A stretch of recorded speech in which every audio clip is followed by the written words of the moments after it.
Votre média est là, appelez-nous.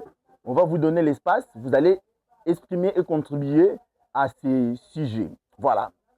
On continue toujours à faire des analyses. Maintenant, on a compris que la Constitution de 2006, c'est l'accomplissement ou l'aboutissement des ambitions de la Constitution de 1992.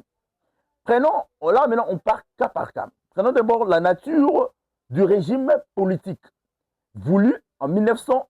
En 1992, le régime politique était plus parlementaire. On donnait plus de pouvoir au Parlement. Le Premier ministre avait plus de l'ampleur et le président avait un pouvoir réduit. C'est ça. Mais quand vous regardez maintenant la Constitution de 2006, nous sommes dans un régime semi-présidentiel qui prouve que le Parlement a un mot à dire dans les décisions que peut prendre le président de la République. Vous remarquerez que c'est le Premier ministre qui défend son programme.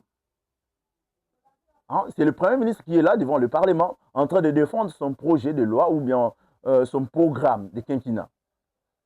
Et c'est le Parlement qui juge si ce programme-là sera recevable ou non. Vous remarquerez que le Premier ministre a aussi le pouvoir, mais pas comparable à celle de 1992. Là, nous devons être clairs. Mais le président de la République a un pouvoir stable. Et ce que vous remarquerez avec la Constitution de 2006, il y a ce qu'on appelle le contre-pouvoir. Donc, avant que le président de la République puisse prendre une décision, comme la décision de prendre acte où il est incapable au président de la République, par exemple, de limoger un bon matin, il se réveille, à Bengani, le Premier ministre. Mais à l'époque de Mobutu pouvait se réveiller un bon matin et il limoge le Premier ministre. Mais avec cette constitution, vous voyez que le pouvoir là n'est plus là. Donc, il faut passer par l'Assemblée nationale. L'Assemblée nationale va déchoir le gouvernement et ça est tout un processus. C'est ça la beauté de la démocratie. Vous voyez?